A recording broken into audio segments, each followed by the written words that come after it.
Hey everyone, it's Teacher Cams. Welcome back to my channel and welcome back to the part 2 of my Excel Basics video. Alright, to start, let's say I want to compute for the final grades of my students for this academic year. To do that, I am going to type in academic year 2020 to 21 in A1. Press enter or return to go one cell down, and then press shift plus enter or return to go back up one cell.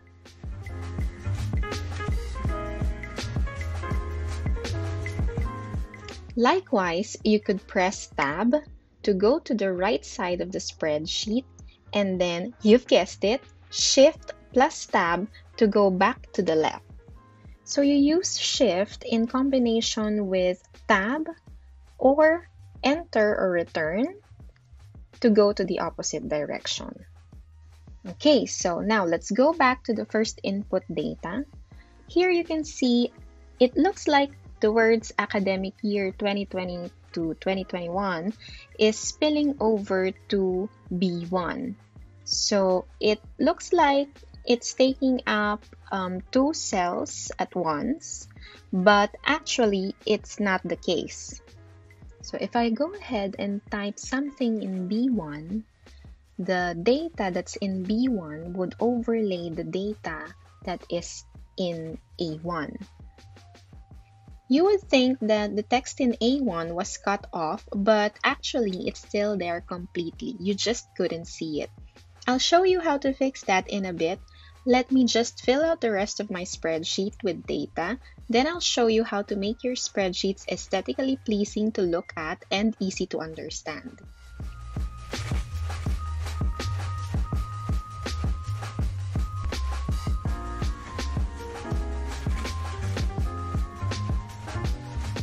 Here's another trick in Excel that is so useful.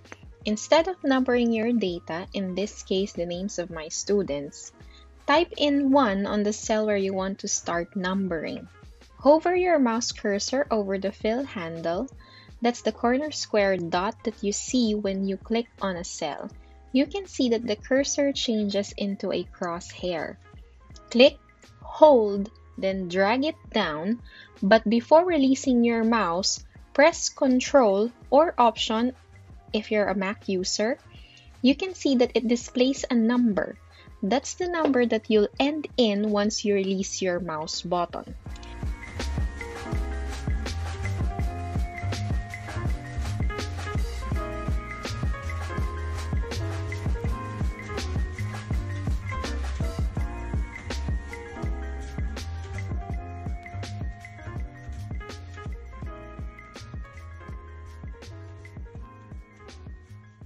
There are a couple of ways to resize your columns.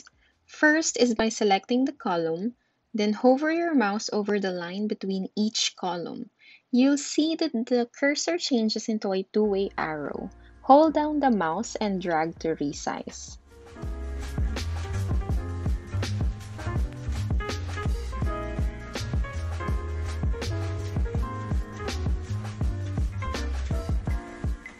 Second is by selecting all your columns that contain data, then double-click between the headings to Autofit.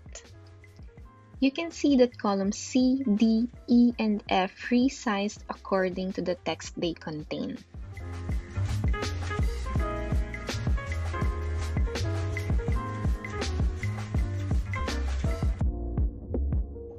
Third is by selecting the entire worksheet by clicking on the triangle above row 1, and then double-click between the headings to have it auto-fit. If precision of column sizes is what you're after, select the columns you wish to resize, click and hold any line in between the headers, drag your mouse to adjust the width to your exact specifications, for example 7 mm. Once you release your mouse button, all the other columns will resize itself accordingly.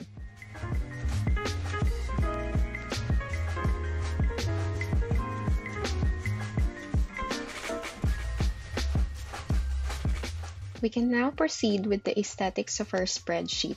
I will specifically use the font and alignment group found in the home ribbon to set my preferences. I'm making the academic year 2020-21 in bold letters just to make an emphasis. I used the paint bucket tool to color in the academic year 2020-21 as well as the 8th grade science and student number.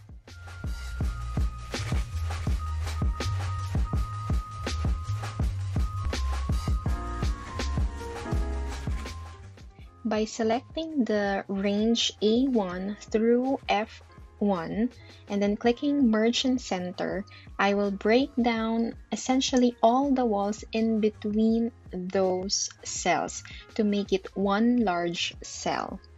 And then doing the same with 8th grade science.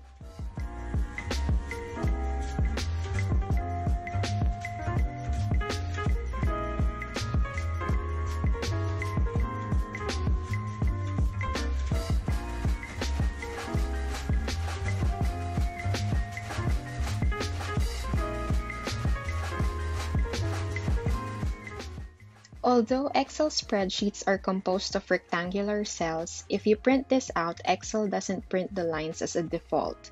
You can set your borders by highlighting the entire section you want to put borders on and then click All Borders.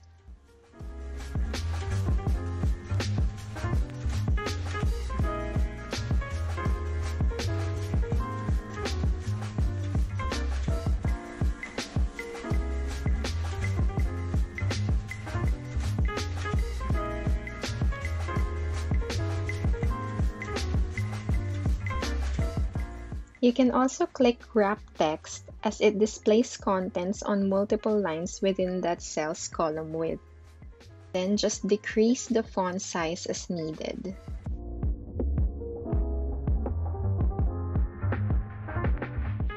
You can also sort your data alphabetically by selecting all the contents you wish to alphabetize.